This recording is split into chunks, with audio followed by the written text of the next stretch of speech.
네, 오늘 말씀은 구약성경 여호수아서 5장 1절에서 15절까지의 말씀입니다. 하나님의 말씀을 우리 한 절씩 교독하도록 하겠습니다. 제가 먼저 읽겠습니다. 요단 서쪽의 아모리 사람의 모든 왕들과 해변의 가나안 사람의 모든 왕들이 여호와께서 요단물을 이스라엘 자손들 앞에서 말리시고 우리를 건너게 하셨음을 듣고 마음이 녹았고 이스라엘 자손들 때문에 정신을 잃었더라.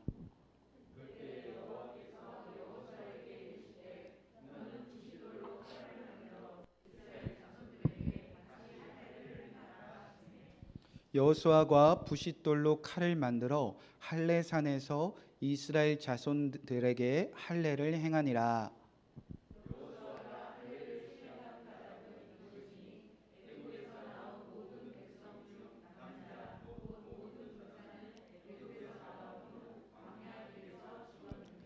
그 나온 백성은 다 할례를 받았으나 다만 애굽에서 나온 후 광야길에서 난 자는 할례를 받지 못하였음이라.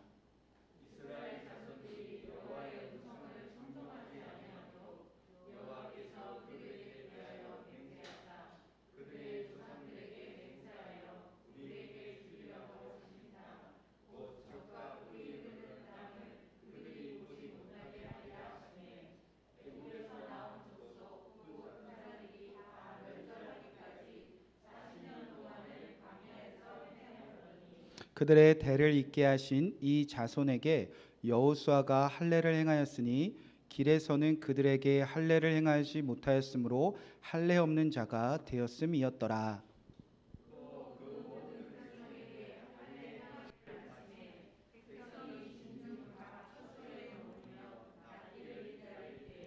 여호와께서 여호수아에게 이르시되 내가 오늘 애굽의 수치를 너희에게서 떠나가게 하였다 하셨으므로 그곳 이름을 오늘까지 길갈이라 하느니라.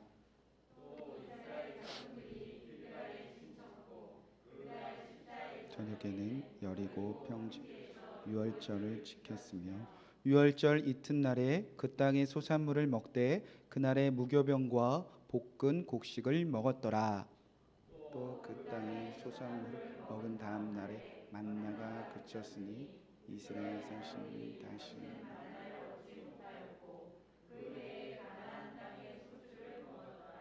여호수아가 여리고에 가까이 이르렀을 때에 눈을 들어 본즉 한 사람이 칼을 빼어 손에 들고 마주 서 있는지라. 여호수아가 나아가서 그에게 묻되 너는 우리를 위하느냐 우리를 적들을 위하느냐 하니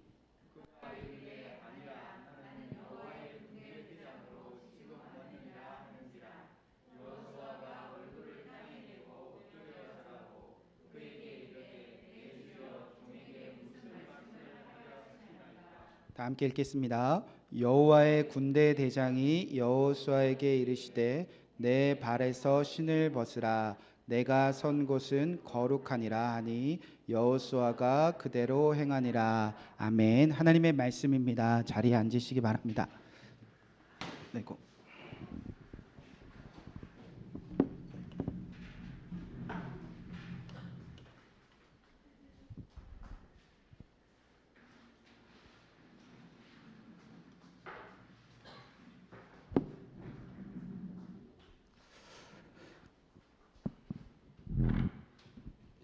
네, 오늘은 여호수아서 5장 1절에서 15절 말씀을 통하여 최고의 순종이라는 말씀 제목으로 함께 계속해서 여호수아서 강해를 시작하도록 하겠습니다.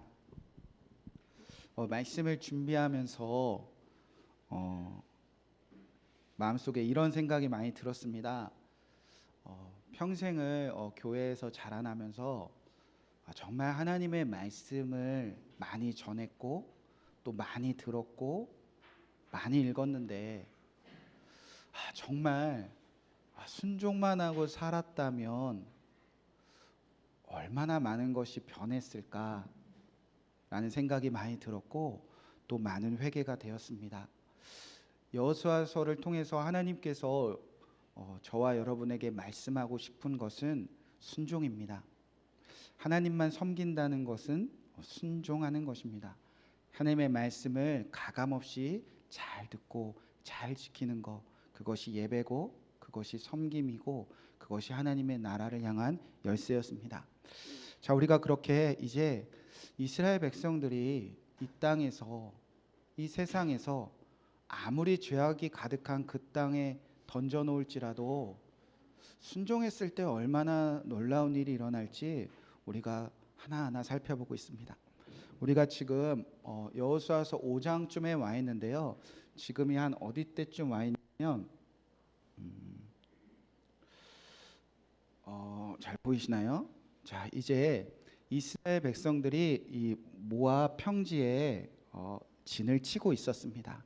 이때가 여호수아서 1장, 2장 정도 됩니다.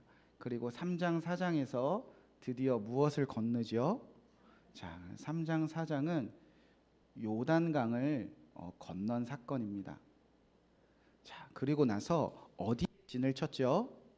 자, 길갈이라는 곳에 진을 칩니다. 여기에 하나님께서 우리 지난주에 배운 대로 무엇을 세우려 했냐면 영원한 12돌의 기념비를 세우라고 하셨습니다. 12돌. 자, 그리고 나서 이제 어떤 전쟁을 앞두고 있냐면, 자, 여리고 전쟁. 이 가나안 중에서도 가장 강한 이 여리고 성 바로 앞에 이 길갈이라는 곳에 진을 치고 이제 싸움이, 이제 전쟁이 임박한 순간입니다. 하나님께서 요단강을 건너는 방법은 딱 하나 가르쳐 주셨습니다. 여호와의 언약궤를 뒤따라가는 삶. 요즘 우리가 많이 쓰는 말로는 순종. 특히 누가 가장 먼저 순종을 했죠? 여호와의 언약궤를 맨 제사장들이. 그러니까 저와 여러분도 이제 예수 그리스도 안에서 왕 같은 제사장으로 택하심 부르심 받았는데, 그날에 이 요단강은 1년 12달 중에서도 가장 물이 넘치던 최악의 순간이었습니다. 그러나 순종만 하는 제사장들이 그 요단강을 밟고 서 있자 마른 땅이 드러났다면, 이 가나안 땅, 이 죄악이 가득한 이 가나안 땅에 들어가서도 제사장들이 순종하며 그 땅을 밟고 서 있으면 하나님 나라가 세워질 마른 땅이 드러난다는 겁니다. 자, 그리고 나서 그것을 영원히 기억하자는 거예요. 아, 우리 순종해야지, 순종해야지. 그래서 이 전쟁을 위한 이 베이스 캠프가 어디였냐면 길갈입니다. 그러니까 길갈에서 이 12돌을 볼 때마다, 이 요단강 물에서 주워온 이 작은 돌을 볼 때마다, 아, 우리 항상 순종해야 돼, 순종해야 돼, 순종해야 돼. 그러면 이 죄악이 가득한 이 가나안 족속 다 떠나가고 하나님의 나라가 세워질 거야. 자, 여기까지가 4장이고요. 이제 우리가 읽은 5장. 자, 이제 여리고 성 앞에입니다. 이제 오늘 당장 전쟁이 시작돼도 이상하지 않을 때입니다. 왜냐하면 지금 이제 적진안에 들어왔어요. 적이 바로 앞에서, 평지 앞에서 이 길갈에 있는 이스라엘 백성들을 보고 있는 순간입니다. 여러분, 이제 전쟁이 이제 오늘 당장 시작되려면 이제 완전 전투태세 아닙니까? 전쟁 이제 순종 뭐 이건 이론적이고요. 아, 이제 뭐 이건 다 알았으니까 이제 실제로는 전쟁해야 되는 건 아닙니까? 그런데 이 가장 긴박한 이때 5장, 이제 여리고 성으로 넘어가는 이 6장 전에 이제 진짜 전쟁이 시작돼도 이상하지 않을 그때에 하나님은 이 5장에서 무엇을 다시 강조하시는가? 여전히 순종입니다. 하나님은 이 찰나에, 이 잠시에도 뭐 전쟁을 위한 뭐 방법, 뭐 무기, 뭐 어떻게 진을 칠지 이런 거 하나도 말씀하지 아니하시고 오직 다시 순종입니다.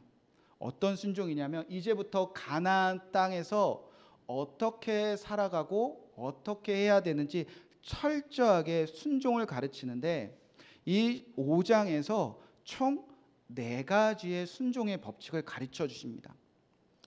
제가 이름하기는 최고의 순종이라고 이름을 정해봤습니다. 이제부터 전쟁이 시작될 마지막에 이거 4가지의 순종만은 잊지 말자. 자, 첫 번째는 하나님께서 이제 전쟁 시작 전에 무엇을 명령하셨습니까? 자, 2절 3절 말씀입니다. 자, 2절 3절 말씀 화면을 보셔도 되고요. 여러분 성경책을 보셔도 좋겠습니다. 한번 읽겠습니다. 자, 시작.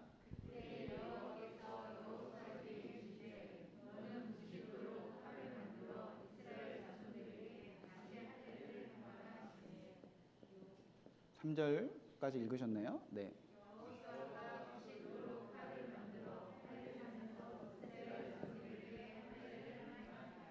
자, 첫 번째 하나님께서 전쟁 전에 무엇을 행하라고 하셨죠? 할례를 다시 행하라. 여러분, 할례는 이스라엘 백성들이 구별된 삶을 표현하기 위해서 남자의 생식기에 표피를 베는 그런 의식입니다. 이 전쟁 전에는요, 도무지 이해할 수 없는 명령입니다. 이제 전쟁을 시작해야 되는데, 여러분, 할례를 행한다면 보통 남자들이 며칠 동안 잘 못 움직일까요? 좀 애매한 표현을 짓고 딸만 낳으신 분도 있고 남자분들은 뭐 말하기 좀 민망하고 그죠? 그러면 도무지 공감 못하시는 여성분들을 위해서 여러분 오늘 예배 끝나고 쌍꺼풀 수술을 한 거예요. 그러면 며칠 동안 막 선글라스 끼고 집에서 푹 쉬시나요? 보통 한 뭐 일주일 정도는 걸리지 않나요?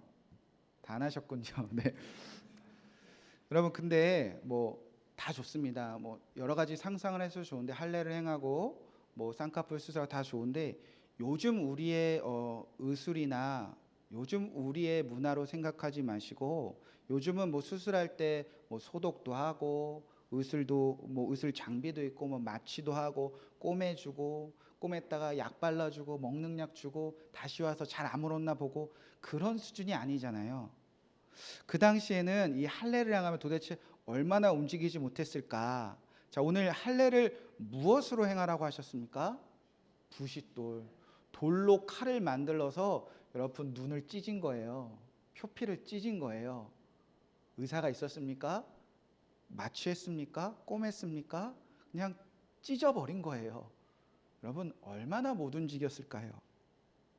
여러분 이 전쟁 전에 특히 전쟁에 나갈 남자들의 그 표피를 돌 하나로 다 찢어버렸다는 건요, 여러분 전쟁 포기하는 일입니다. 사실은 적들에게 나 잡아먹으라, 지금 여리고 성 앞에서 하는 일이에요. 여기선 좀 괜찮을 것 같은데 이제 적진에 뛰어들어서 남자들이 다 나 잡아먹으라. 여러분 그런 일 아닙니까?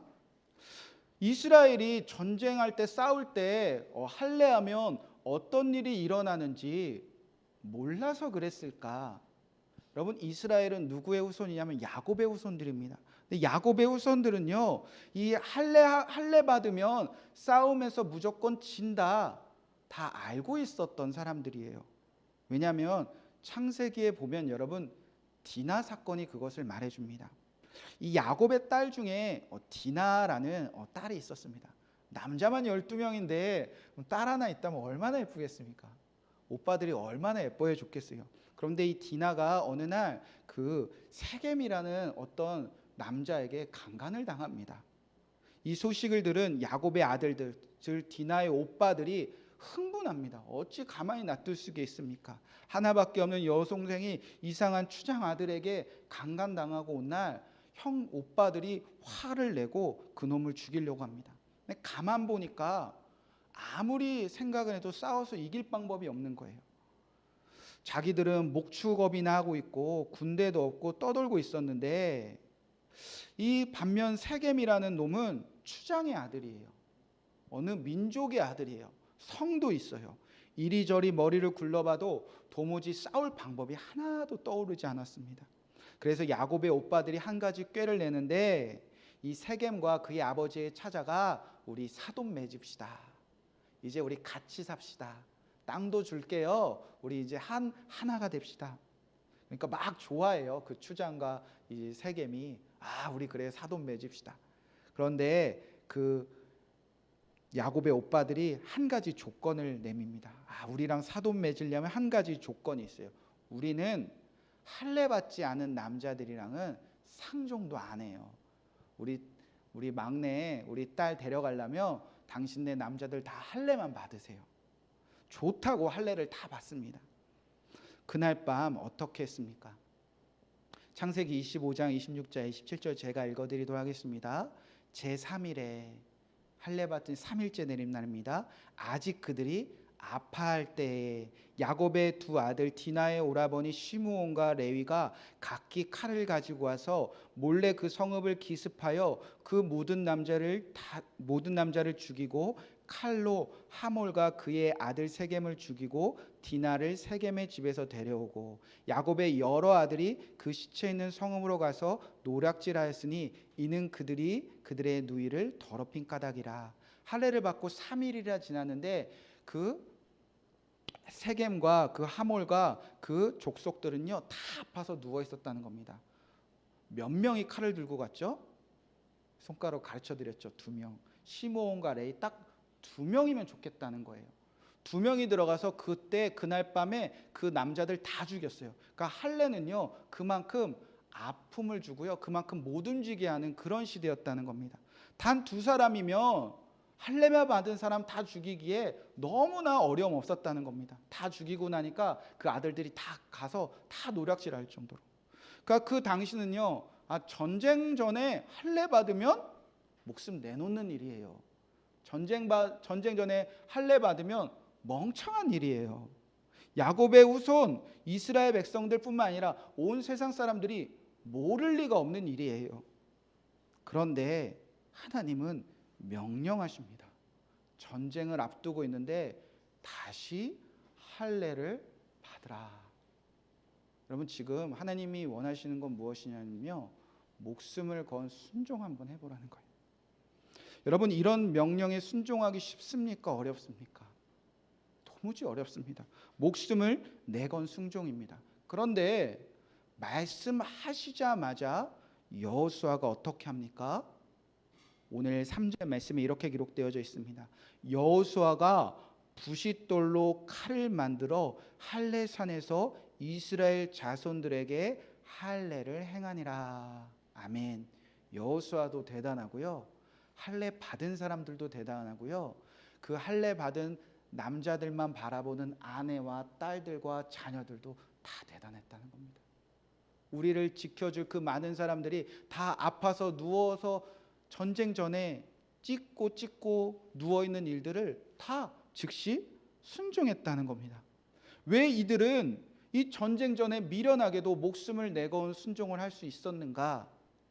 자, 성경은 이렇게 말합니다. 여호수아서 5장 4절 5절 말씀 제가 한 절 여러분 한 절 읽어보겠습니다.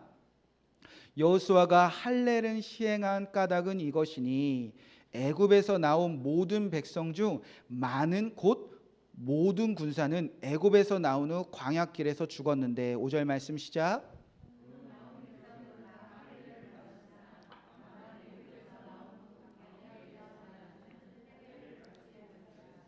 자, 이스라엘 모든 백성들이 특히 여호수아가 할례를 행하라. 목숨을 내놓은 일인데 왜 할례를 받았다면 광야에서 애굽에서 출애굽한 모든 남자 군인들이 모든 20세의 남자들이 광야에서 다 죽은 것을 다 알았기 때문에 보았기 때문에 자 그리고 나서 왜 죽었는지 왜 애굽에서 그 많은 이적과 기적과 홍해를 가르고 시내산에서 언약을 맺었던 그 백성들이 왜 광야에서 다 죽었는지 설명을 하기 시작합니다. 5장 6절 말씀 자 시작. 이스라엘 자손들이 여호와의 음성에 아니함으로 여기까지만 읽어도 괜찮겠습니다. 여호와의 음성에 뭐하지 않았으므로 청종하지 않았으므로 하나님의 말씀에 순종하지 않은 사람들은 여호와께서 그들에게 맹세하사 그들에게 주시고자 하신 그 가나안 땅에 들어가지 못하고 다 어떻게 되었다? 멸절하기까지 40년 동안을 광야에서 헤매다 죽었다. 그거 다 알았다는 거예요. 이스라엘 지금 백성들은. 하나님의 말씀에 청종하지 아니한 사람들 구원받았고 그렇게 수많은 기적으로 살아갔지만 결국엔 40년 동안 광야에서 헤매다가 멸절되었지. 그거 알고 있었다는 겁니다. 여러분, 지금 당장 하나님이 저와 여러분에게 말씀하십니다. 순종하라 하십니다. 때로는 정말 하기 싫은 순종인데 목숨 내놓고 순종하라 하신 일들이 있습니다. 이렇게까지 순종하다가 정말 죽을 것 같은 일이 있다는 겁니다. 그런데 여러분, 순종 안 해도요,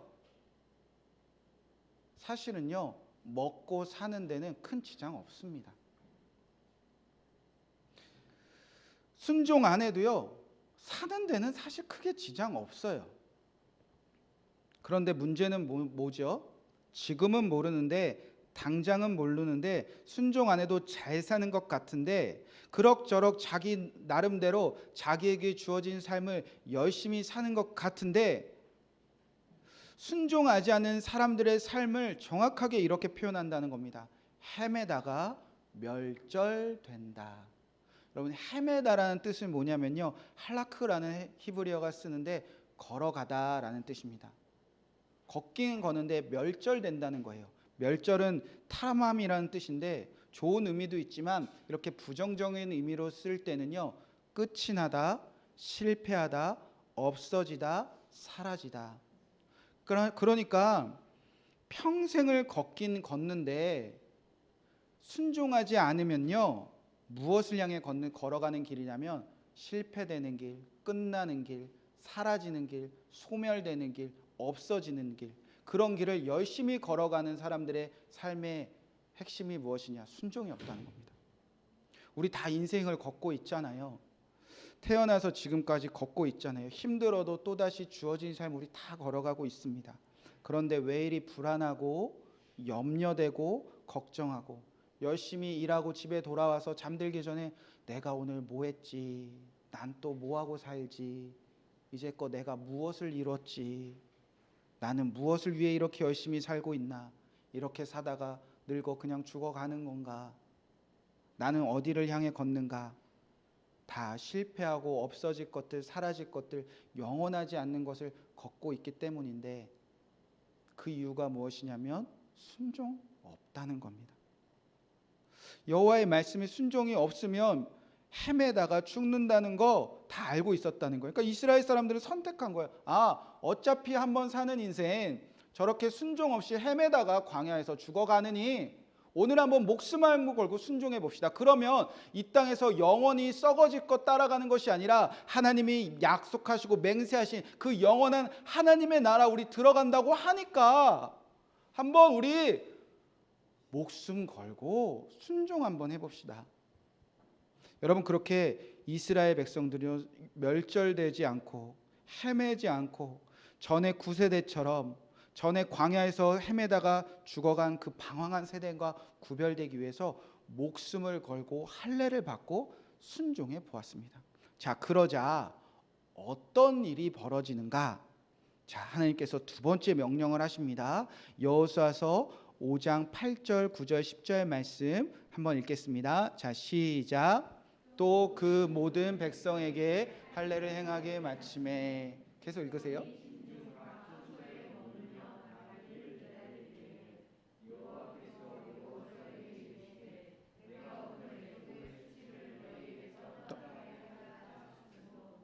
그 옷 이름을 오늘까지 길갈이라 하였느니라. 또 이스라엘 자손들이 길갈에 진쳤고 그달 여리고 평지에서 유월절을 지켰으며.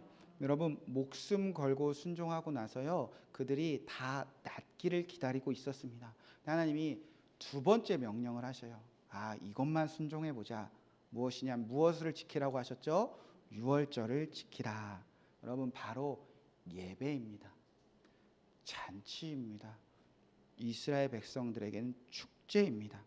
여러분, 제가 이 말씀을 읽을 때에 저는 막 제 가슴이 막 뛰었습니다. 이스라엘 백성들이 적진에 들어가서 목숨을 내걸고 순종한 그 사람들이 이 적진에서 제일 첫 번째로 목숨을 내놓고 한 일이 무엇이었냐면요, 예배였다는 거예요. 축제였다는 거예요. 여러분, 할례 받아서 아파서 낫기를 기다리고 있을 때라면 지금 예배할 때 아니잖아요. 솔직히 지금 예배할 때입니까? 예배하기 좋을 때입니까? 지금 쥐 죽은 듯이 조용히 숨어서 적의 동태살피할 때 아닙니까? 보초라도 세워야 될 때 아닙니까? 기습당하면 끝장날 때 아닙니까? 근데 이들은 가장 시끄럽게, 가장 요란하게 이스라엘 백성들의 예배 중에서 그 예배의 첫 시작이 가장 성대한 예배를 저 적들 앞에서, 평지 앞에서 드리고 있었다는 것입니다. 여러분도 지금 똑같습니다. 여러분 지금 예배할 때 맞습니까? 지금 여러분이 살아가는 삶의 환경과 여건과 모든 조건들이 예배하기 좋을 때입니까? 예배하기보다는 지금 우리가 발로 뛰어서 해결해야 할 문제들이 더 많지 않습니까? 예배하기보다는 막 낮잠 자고 싶지 않습니까? 피곤하지 않습니까? 예배하기보다는 해야 될 일이 얼마나 많이 있습니까? 요즘 세상이 도와줍니다. 예배하기 어려울 때라고, 예배하지 않아도 될 때라고, 매스컴에서 연신 우리에게 예배하지 말라고 세상까지 우리를 막 도와줍니다. 지금은 잠깐 예배하지 말라고. 지금 예배할 때 다 아니라고 하는데 우리는 오늘도 왜 이렇게 예배하고 온라인으로라도 예배하려고 합니까? 여러분, 이 예배, 이 유월절은 도대체 무엇을 기억하는 날이었냐면 애굽에서 하나님이 우리를 구원하셨음을 영원히 기억하는 그 예배의 시작이었습니다. 하나님은 우리를 구원을 기억하는 그 유월절, 그 예배를 이 적진에서 행할 때에, 여러분 예배할 때에 도대체 뭐가 달라집니까? 여러분 오늘 주일에 시간 내서 예배하고 가시면 여러분의 삶에 도대체 뭐가 달라지셨기에 여러분 끊임없이 예배하시고, 그것도 이 작은 더처치 교회 예배하러 왜 그렇게 나오시죠?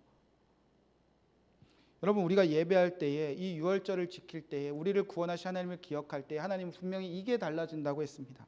출애굽기 13장 8절 9절 10절 말씀 함께 읽겠습니다. 자, 시작. 너는 그 날에 내 아들에게 보여 이르기를 이 예식은 내가 애굽에서 나올 때에 여호와께서 나를 위하여 행하신 일로 말미암이라 하고, 이것으로 내 손의 기호와 내 미간의 표를 삼고 여호와의 율법이 내 입에 있게 하라. 이는 여호와께서 강하신 손으로 너를 애굽에서 인도하여 내셨음이니 해마다 절기가 되면 이 규례를 지키니라.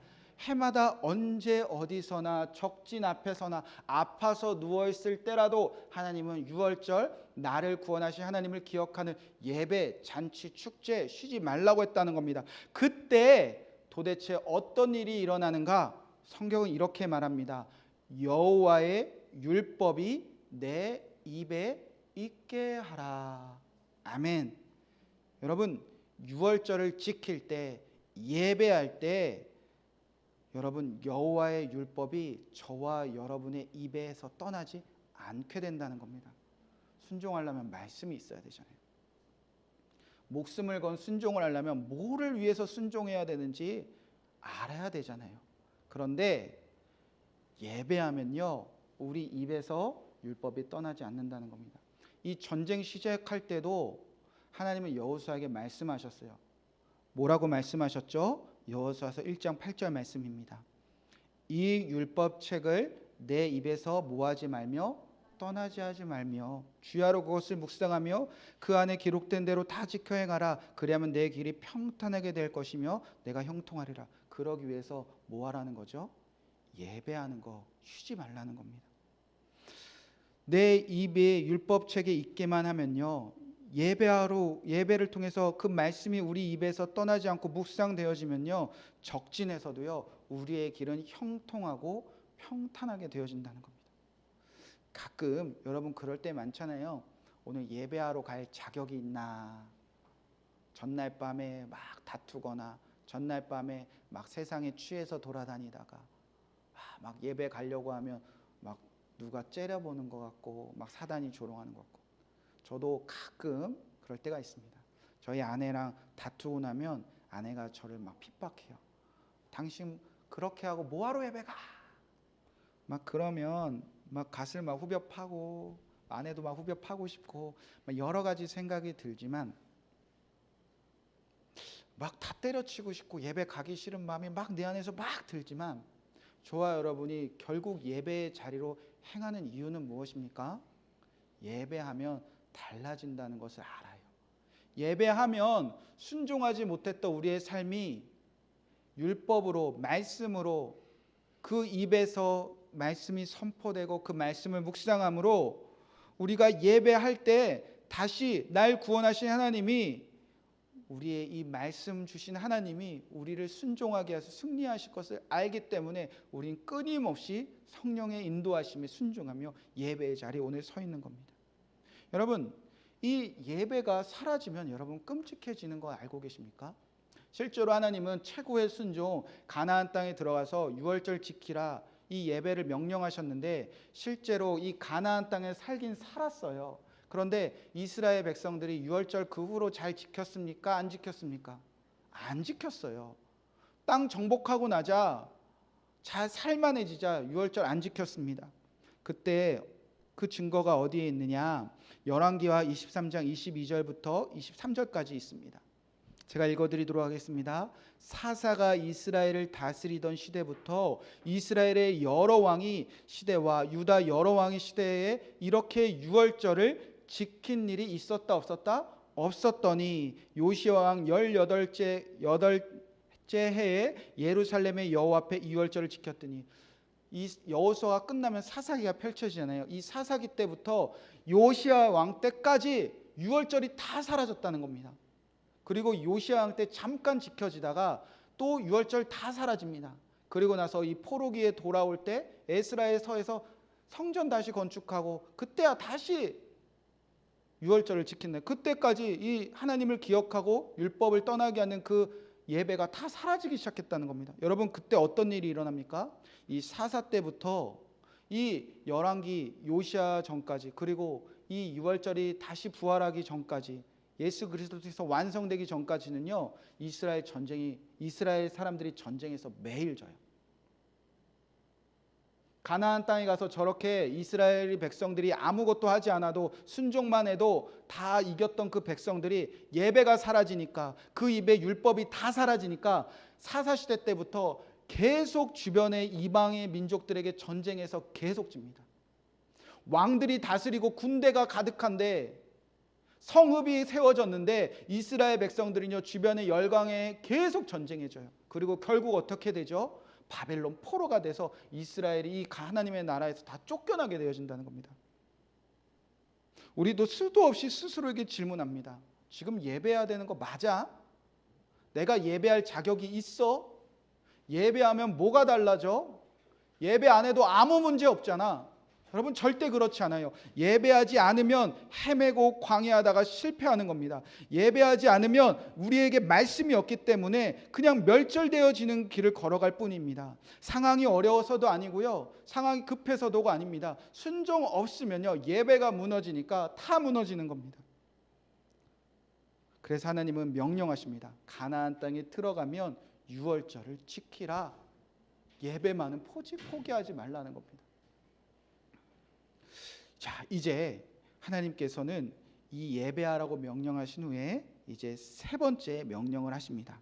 여호수아서 5장 11절 12절 말씀입니다. 함께 말씀 읽어보도록 하겠습니다. 자, 시작. 유월절 이튿날에 그 땅의 소산물을 먹되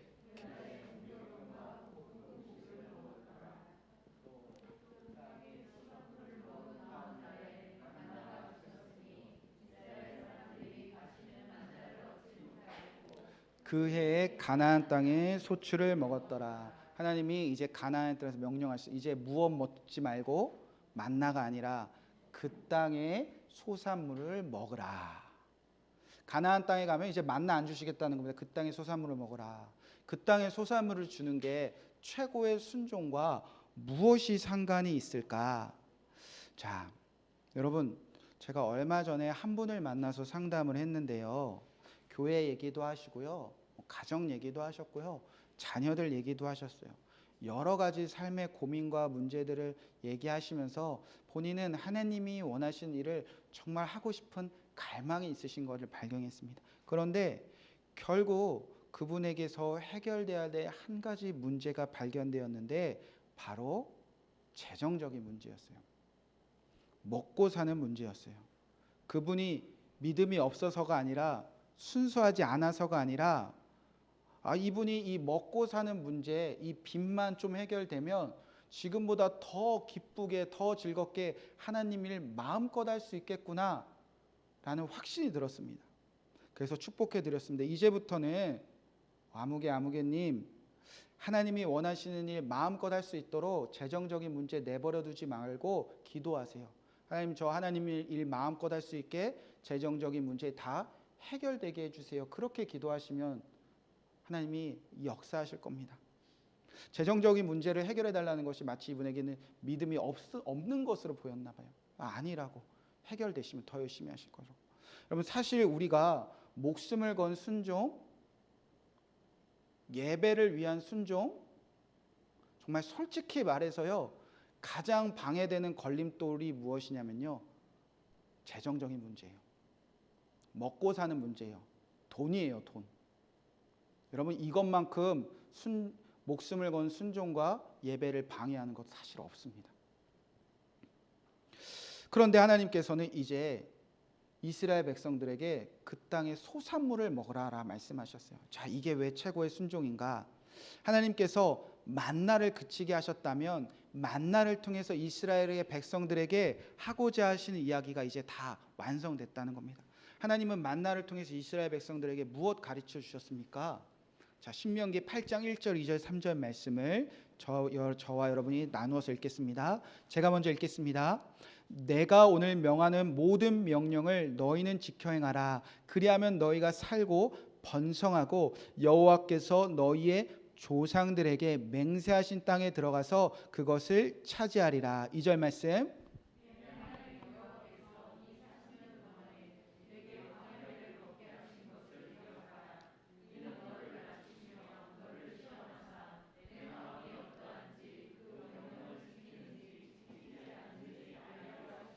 3절 말씀 같이 읽겠습니다. 너를 낮추시며 너를 줄이게 하시며 또 너도 알지 못하며 내 조상들도 알지 못하던 만나를 내게 먹이신 것은 사람이 떡으로만 사는 것이 아니요 여호와의 입에서 나오는 모든 말씀으로 사는 줄을 내가 알게 하려 하심이라. 아멘. 하나님은 40년 동안 만나를 주신 이유는 하나님이 그 땅의 소산물이 아니라 하늘에 비가 내리듯이 아침마다 감탄하게 하신 만나를 주신 이유는 이스라엘 백성들에게 알게 하셨어요. 사람이 떡으로만 살 것이 아니라 오직 여호와의 말씀으로 사는 것이구나. 이거 깨닫게 되었기 때문에 이스라엘에게 만나가 그친 거지, 이 땅에 소산물이 넘쳐나서 아닙니다. 40년 동안 이스라엘 백성들이 그거 하나 이제 철저하게 알았다는 거예요. 우리가 먹는 것으로 사는 것이 아니야. 재정 때문에 먹고 사는 거 아니야. 돈만 해서 먹고 사는 거 아니야. 우리는, 하나님의 백성들은, 하나님의 나라를 향하여 전진하는 왕같은 제사장들은 오직 여호와의 입에서 나오는 말씀으로 산다. 그게 철저하게 아멘 되어졌기 때문에 만나가 그친 겁니다. 하나님이 말씀에 우리를 살리지, 우리 하나님의 말씀으로 먹고 살지, 그거에 순종되어졌기 때문에 그 땅의 소산물을 먹을 수 있었다는 겁니다. 자, 만나를 통해서 여호와의 말씀에 순종하는 받는 사람들이 이제 여호와의 말씀으로만 살 수 있었기 때문에 최고의 순종으로 나아가게 되어졌다는 겁니다. 잠깐 제 얘기를 하자면, 제가 몇 번 말씀드렸지만 제가 목사가 되기 가장 싫었던 이유는 사실 가난이었어요. 먹고 사는 문제. 작은 교회 목사님의 아들로 태어나 평생을 살다 보니까 목사로 살면, 주의 종으로 살면 이렇게 가난하게 사는 거구나, 불편하구나. 그래서 목사가 싫었어요. 그런데 끊임없이 하나님이 저 같은 죄인도 어디다 쓸 데가 있으셨는지 목사로 계속 인도하시는 거 보면서 하나님께 이제 딜을 하기 시작했어요. 하나님, 나 같은 사람도 쓸 데가 있다면 제가 그럼 목사가 될게요. 그러나 조건이 하나 있습니다. 하나님, 제가 목사로 살아가는 동안 먹고 사는 문제 걱정 안 하게 해주세요. 그럼 저를 드리겠습니다. 자, 그때부터 지금까지 만나로 살아오고 하나님의 공급하신 걸로 살아옵니다. 줄인 적도 있고요, 한없이 낮추신 적도 있고요, 재정적인 일로 시험도 당해봤습니다. 무너져 본 적도 있고, 싸워본 적도 있고, 굶어본 적도 있고, 풍족해 본 적도 있습니다. 컨테이너 박스에 살아본 적도 있고요, 아이 셋과 지하에서 살아본 적도 있습니다. 아파트에서 살아본 적도 있습니다. 그렇게 많은 시간들을 보내면서 신기하게도 제 나이가 이제 40이잖아요. 광야에서 40년을 산 것과 막 이입이 되더라고요. 막 빚쟁이에도 쫓겨본 적도 있고요, 빚 독촉 전화도 받아본 적도 있고요. 그 시간들을 통해서 확신이 생겼습니다. 아, 여호와의 말씀으로 사는 것이 이 세상의 떡으로 사는 것 아니구나. 하나님의 백성은 주님의 말씀만 있으면 되는구나. 있을 때나 없을 때나 하나님이 채워주시는 거 공급하고, 그런데 하나님의 말씀이 없을 때 더 철저하게 무너지는 제 삶을 보면서 무언가 풍부한데 말씀 없을 때 더 영혼이 가난한 걸 보면서 말씀으로 사는 거나 깨닫게 되었습니다. 그래서 제가 확신이 생겨서 교회 개척을 결심한 겁니다. 교회를 개척하니까요, 몇 가지 유혹과 시험들이 끊임없이 있습니다. 왜냐하면 교회도 사실 재정이 필요합니다. 그런데 이 4년 동안 이 재정적인 교회가 재정적으로 흘러가는 걸 보니까 정말 교회는요, 세상 사람들이 말하는 돈으로 세워지는 것이 아니라 여호와의 말씀만 있다면 충분한 것이 정말 아멘 되어져요. 4년째 교회 재정을 오픈하고 있습니다. 더 자세하게 알려드리지 못해서 아쉬울 뿐입니다. 얼마 전에 저희가 창립 기념 주일과 우리 주일 헌금을 모아서 한 선교사님을 섬기게 되었습니다. 저희 교회로서는 큰 재정입니다. 교회 재정이 계속 마이너스가 되고 있는데도요, 약 200만 원의 헌금을 우리가 전부를 들여 보냈습니다. 보내면서도 걱정 안 했어요. 4년 동안 경험이 있으니까 하나님이 원하시는 일에 순종만 하면 하나님이 뭐 더 채워주시지. 여러분, 그 주에 정확하게 2배가 넘는 금액이 무명으로 누가 하나님께서 11조를 하셨더라고요. 누군지도 몰라요. 그럼 그냥 당연한 일이 이게 여겨집니다. 하나님이 원하시는 순종하면 하나님이 채워주시지. 재정이 채워진 게 기쁜 게 아니었습니다. 하나님이 또 무엇 순종하라고 채워주셨을까, 우리 교회를 통해서. 주님의 음성을 듣기 원했습니다. 처음으로 기도하는데 하나님이 이런 기도 제목을 주시더라고요. 이제는 교회의 부흥을 위해서 기도하라라는 확신을 주셨습니다. 교회 부흥을 위해서 계속 기도해 왔는데 하나님 어떤 부흥을 위해서 기도하라 하시는 거죠? 그러니까 더처치 교회가 더 큰 하나님의 일에 쓰임 받을 수 있도록 양적인 부흥을 위해서도 기도하라라는 확신을 주셨습니다. 저는 확신을 해요. 세상에 좋은 교회가 많이 있지만 저희 교회도 작지만 너무나 좋은 교회라 생각합니다. 전부를 들여서 선교하는 교회가 얼마나 많이 있겠습니까? 우리 교회가 커져가도 무언가 하나님이 채워주셔도 우리가 단돈 200만 원이나 그 2천만 원, 2억이 넘어가도 우리는 다 드릴 확신을 가지고 살아갈 수 있는 교회가 되어진다는 확신이 있습니다. 하나님이 부흥을 위해서 기도하라고 하시더라고요. 그래서 처음으로 제가 아무한테도 그런 기도 제목을 나눠본 적이 없는데 선교사님한테 선교비를 붙이면서 보내드리면서 제가 기도 부탁을 했어요. 친구예요. 이렇게 보낼게. 이제 우리 교회를 위해서 기도해줘. 내년에 다음에 우리 교회 올 때는 더 많이 섬길 수 있도록 기도해줘. 선교사님이 이렇게 대답하시더라고요. 고마워. 파송, 협력, 그 어떤 교회보다 더 많이 섬겨줘서 고마워. 더처치 교회가 부흥되도록 기도할게. 나도 좋은 소식 전해줄게. 여러분, 하나님의 집은요, 여호와의 성도들은요, 재정적인 문제로 흔들리지 않습니다. 그리고 이제 여호와의 말씀으로만 산다는 확신으로 가지고 살아간다는 거예요. 제가 개척교회 목사님이니까 많은 성도님들이 이제 물어봅니다. 목사님, 교회 어렵지 않으세요? 코로나인데 더 어렵지지 않으세요? 저는 항상 이렇게 대답합니다. 교회는요, 하나님의 집은요, 안 어려워요. 정말 좀 계속 물으니까 나중에 좀 짜증내면서 물어봐요. 저희 교회 여러분 안 어려워요. 걱정하지 마세요. 근데 속으로 이런 생각은 들어요. 우리 집은 어려워요. 여러분 교회 걱정 별로 안 하시잖아요. 근데 집은 좀 어려우시죠? 여러분 근데 교회의 원리가 어디로 옮겨져야 된다는 거죠? 가정으로도. 여러분 교회만 하나님의 집입니까? 교회만 여호와의 말씀으로 사는 곳입니까? 교회는 여호와의 말씀 듣고 여호와의 율법이 내 입에 있게 하고 집에서는 떡으로 사는 곳입니까? 똑같이 하나님의 집이 교회라면 똑같이 예수님이 주인인 여러분의 가정도 하나님이 주인인데 하나님의 집이잖아요. 그러면 여러분 집에서도 여호와의 말씀으로만 산다. 그 확신을 지금 주시는 순종입니다. 그 이스라엘 백성들이 이제 저 땅에 들어가서 우리는 떡으로 살지 않아요. 저 땅의 소산물이 중요하지 않아요. 우리는 여호와의 말씀으로만 살겠습니다. 그런 순종으로 나아갔다는 겁니다. 자, 이제 마지막으로 명령하십니다. 네 번째 하나님께서는 이제 무엇을 명령하십니까? 자, 말씀을 읽어보도록 하겠습니다. 5장 13절 말씀. 자, 시작. 여호수아가 여리고에 가까이 이르렀을 때에 눈을 들어 본즉 한 사람이 칼을 빼어 손에 들고 마주 서 있는지라. 여호수아가 나아가서 그에게 묻되 너는 우리를 위하느냐 우리의 적들을 위하느냐 하니.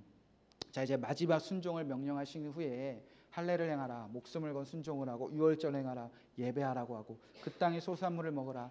이제 재정적인 문제 뛰어넘어서 하나님의 말씀으로만 살겠습니다. 그런 순종하니까 이제 누가 찾아오죠? 여호와의 군대 대장이 이스라엘 여호수아에게 찾아옵니다. 여호수아가 깜짝 놀라요. 눈에 보았는데 다 할례 받고 누워 있고 막 예배하고 이러고 먹고 있는데 한 사람이 칼을 들고 서 있으니까 여호수아가 깜짝 놀라서 묻는 거예요. 아, 쳐들어왔나 보다. 아, 이제 큰일 났나 싶었나 봐요. 그래서 물어요. 너는 내 편이 우리 편이냐 적군이냐 누구 편이냐 묻는 거예요. 네 편 내 편. 우리 이런 거 잘하잖아요.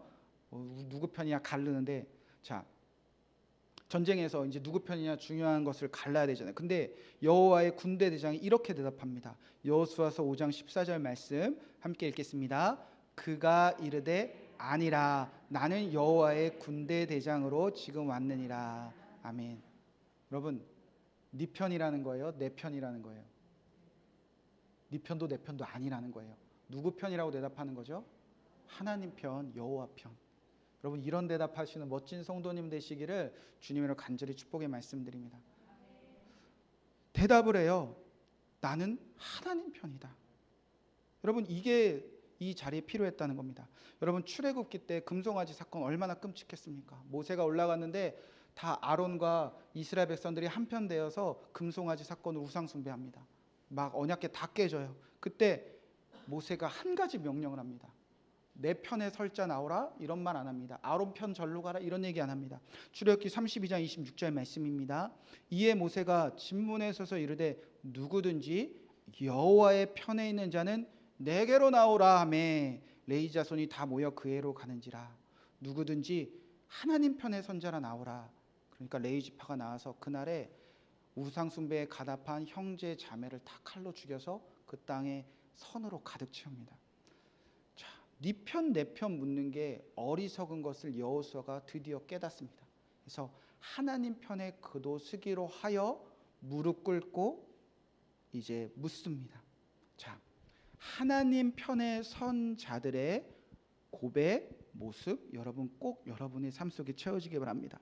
이제 하나님 편에 여호수아도 서기로 시작하자. 어떻게 고백하는가? 여호수아서 5장 14절 끝 부분입니다. 함께 읽겠습니다. 시작. 그에게 이르되 내 주여 종에게 무슨 말씀을 하려 하시나이까. 여러분, 하나님 편에 서면 뭐 한다는 거죠? 순종한다는 거예요. 하나님 많은 편 서면 네 편 내 편 가르는 거 중요하지 않고 말씀만 하시면 저 땅에 들어가서 지금 당장 순종하겠다는 겁니다. 자, 하나님 편의 선자들을 향해서 이제 하나님이 명령하십니다. 자, 네 번째 명령.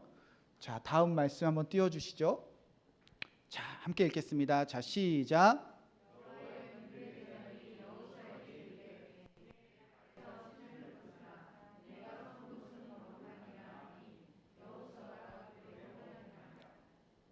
아멘. 자, 무엇을 벗으라고 하죠? 신을 벗으라. 이유는 하나님이 지금 이곳에 선 곳이 뭐하기 때문에? 거룩하기 때문에. 자, 여호수아에게 이제 명령하십니다. 신을 벗으라. 왜냐하면 거룩하니까. 즉 여호수아 이스라엘 백성도 거룩해져야 된다는 것을 명한다는 겁니다. 여러분, 그러니까 자기 신발 신고 자기가 원하는 대로 가는 삶을 원하는 것이 아니라 하나님이 원하시는 것이 이제 저 땅에서 모두가 거룩해지는 거예요. 여러분, 거룩이 뭔지 마지막으로 다시 한번 짚고 넘어가겠습니다. 여러분, 거룩이 피상적이고 추상적인 것 아닙니다. 막 기도 많이 하고 방언 많이 하고 무언가 은사 나타나고 그것은 열매에 불과하죠. 진짜 거룩은 무엇인가? 이 여호수아에서 어디서 배우라고 그랬죠? 율법책에서 배우라 했으니 율법책 안에 거룩에 대해서 분명히 말씀하신 장면이 있습니다. 민수기 15장 37절부터 41절까지 함께 읽겠습니다. 여호와께서 모세에게 말씀하여 이르시되 이스라엘 자손에게 명령하여 대대로 그들의 옷단귀에 술을 만들고 청색끈을 그 귀에 술에 더하더라. 이 술은 너희가 보고 여호와의 모든 계명을 기억하고 준행하고 너희의 방종하게 하는 자신의 마음과 눈의 욕심에 따라 음행하지 않게 하게 하리 위함이라. 그리하여 너희가 내 모든 없나요? 제가 읽겠습니다. 40절. 그리하여 너희가 내 모든 계명을 기억하고 행하면 너희의 하나님 앞에 거룩하리라. 아멘. 최고의 순종인데 이제 할례 목숨을 걸고 생명을 걸고 예배하고 먹고 사는 문제, 재정이 아니라 이제 말씀으로 살고 그리하여 내 신을 벗고 거룩의 단계로 가는데 거룩은 결국 말씀을 잘 듣고 행하는 것, 잘 지키는 것. 여러분, 결국 전쟁에 승리하는 방법, 하나님의 나라가 저와 여러분에게 이루어지는 방법, 결국 하나님이 원하시는 건 처음부터 끝까지 순종입니다. 저와 여러분이 평생을 하나님의 말씀을 들어왔습니다. 아마 내일도 모레도 우리가 하나님의 말씀을 듣고 있습니다. 하나님이 원하시는 건요, 순종을 원하십니다. 때로는 이 땅에서 방황하다가 죽지 말고 헤매다가 죽지 말고 사라질 것들, 영원하지 않을 것들 붙잡고 그렇게 죽어가는 것이 아니라 영원한 하나님의 나라를 위해서 한 번쯤은 목숨을 걸기 원하시고요. 그 땅에서 우리가 예배 포기하지 않는 순종 원하시고요. 먹고 사는 문제, 떡으로 사는 것이 아니라 돈 때문에 행복을 주는 것이 아니라 하나님의 말씀이 전부라는 것, 그거에 순종하며 결국에는 하나님의 거룩하니 우리도 거룩하기 원하시는데 결국 거룩은 하나님의 말씀에 순종함에 이루어진다는 것입니다. 그때 이제 여리고 성이 무너지게 되어집니다. 저와 이제 여러분이 다음 주에는 이렇게 하나님의 말씀에 최고의 순종을 드리는 이스라엘 백성으로 그렇게 강하던 여리고 성이 얼마나 통쾌하게 무너지는지 함께 말씀을 나누고 기도하기 원합니다. 이번 한 주간 숙제입니다. 하나님의 말씀하시면 한번 순종해보는 저와 여러분 되시기를 주님의 이름으로 간절히 축복의 말씀드립니다. 우리 함께 찬양할 때에 내 입술이 주를 찬양하며 우리를 순종을 원하시고 우리를 거룩으로 부르신 주님을 함께 찬송하겠습니다.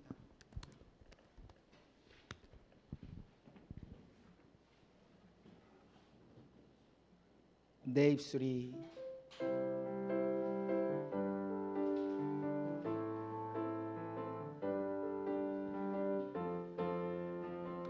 내 입술로 하나님의 이름을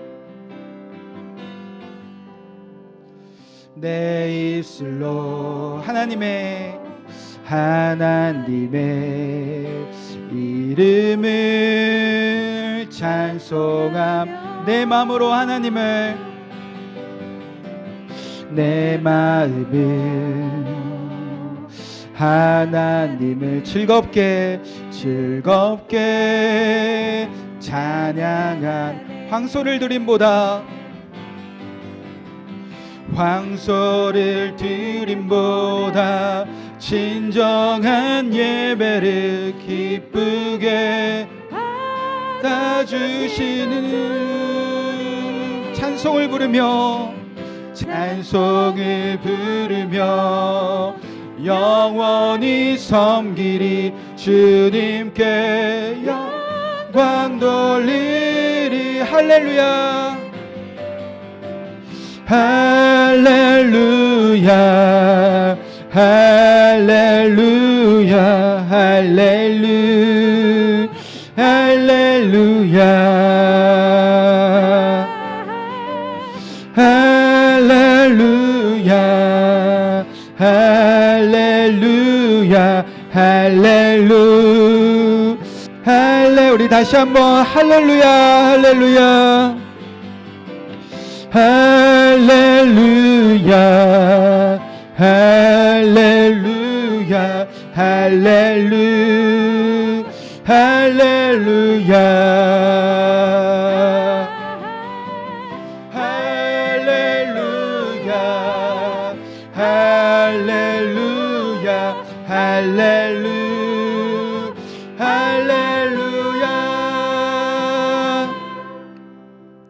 하나님 가장 긴박한 그때에 가장 급했던 그때에 가장 위험한 그때에 적진에 뛰어들었던 그 가장 위기의 순간에 하나님은 다시 순종을 말씀하신 것 우리가 기억하게 하여 주시옵소서.